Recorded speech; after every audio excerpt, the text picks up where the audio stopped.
abashoramari mumeze mute? Akani kakanya noneho tutari duherutse tugiye kuganira ku byo crypto iri gukora muri iyi minsi, ibyo turitega yaba muri short term, medium term na long term.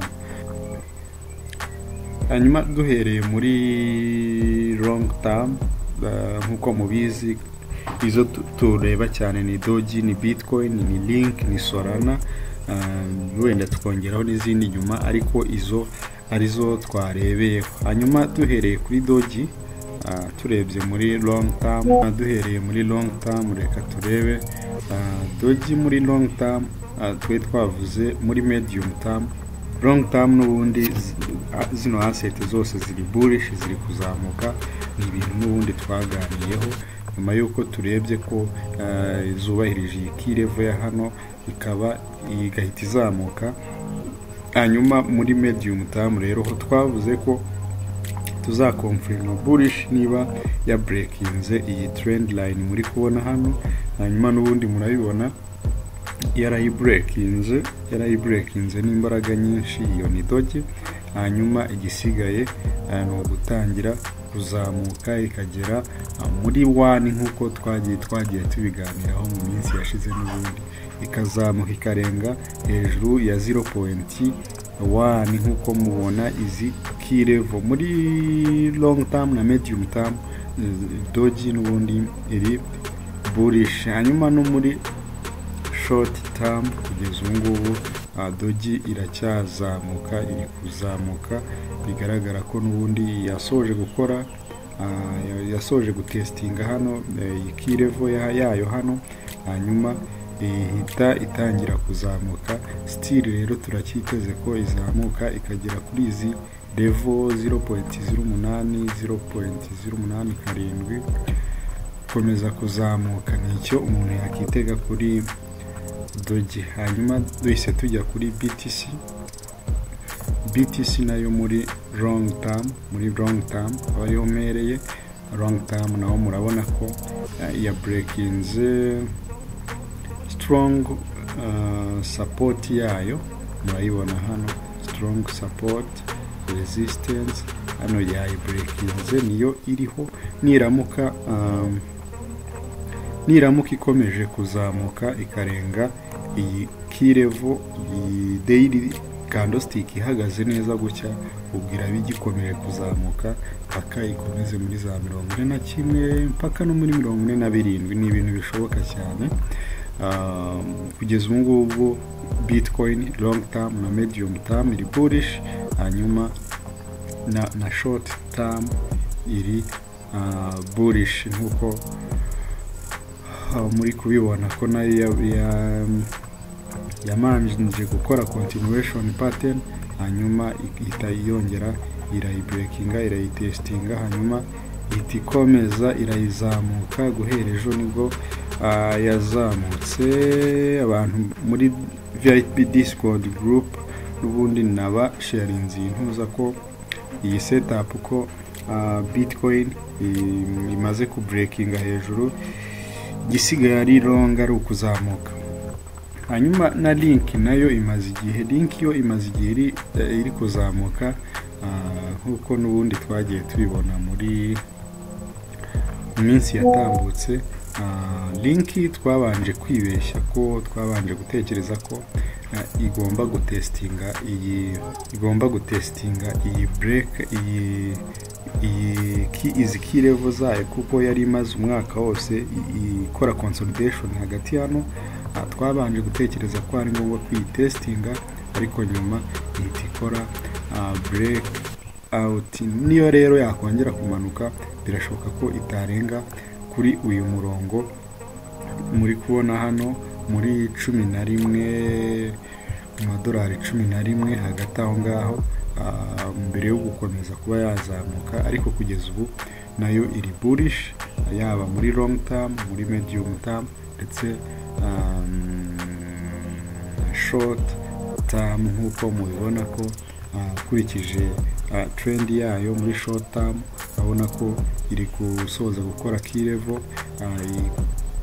Candlestick y'isaha irayisoje, isigaje iminota 8 ngo irangire, hanyuma ikomeze izamuke.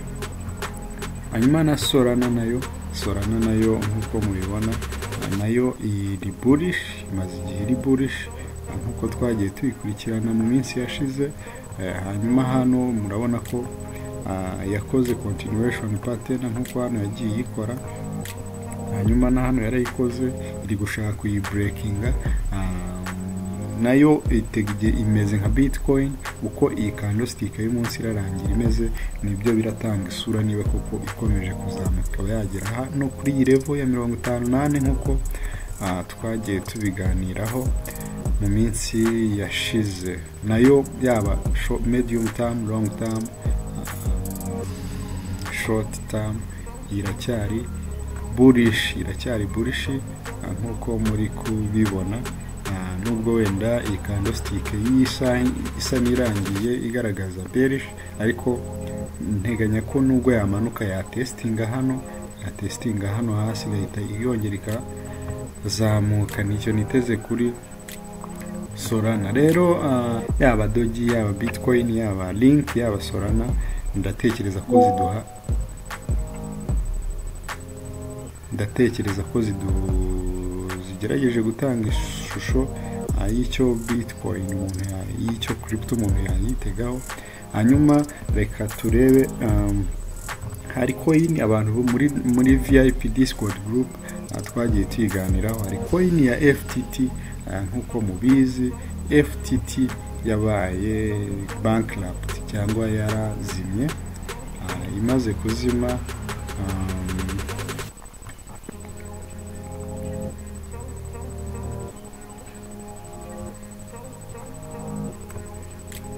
Imaze kuzima kubera ihirima ryayo, kubera guhomba, ihita igwa hasi nkuko mubibona. Yavuye kuri 26 isubira hasi.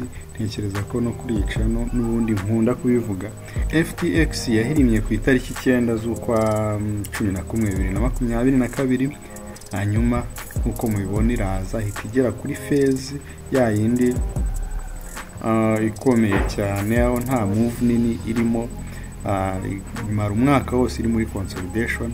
Hanyuma n'ubundi kuri iyi tariki 9, n'ubundi mwibuke hano hari ku itariki 9 nibwo yaguye hasi, guhera ku itariki 8 kumanuka kugeza ku itariki 10 nibwo yari iri mu bibazo. Hanyuma muri aya matariki nanone murabona ko yongeye gutangira, yongeye kuzamukaho, yazamutse hejuru ya 70%.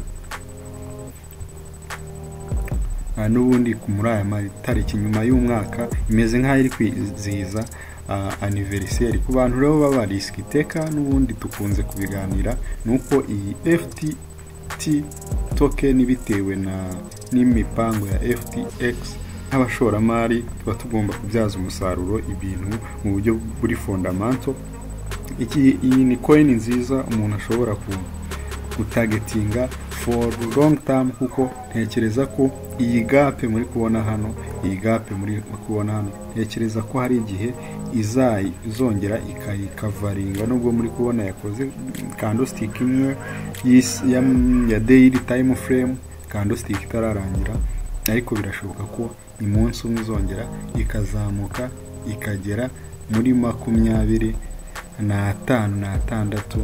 Iki cyuho cya hano ikakivanamo. Guys, mwibuke ntago ndi umujyanama mu by'ubukungu, ushobora kubikora ku giti cyawe, ugakora research ku giti cyawe, hanyuma ibyo udasobanukiwe ugashaka umujyanama mu by'ubukungu, hanyuma akagufasha. Guys, nibyo nari mbafitiye uyu munsi. Ku bantu ba long term na medium term, nizere ko mumeze neza, ndabemera cyane. Ciao.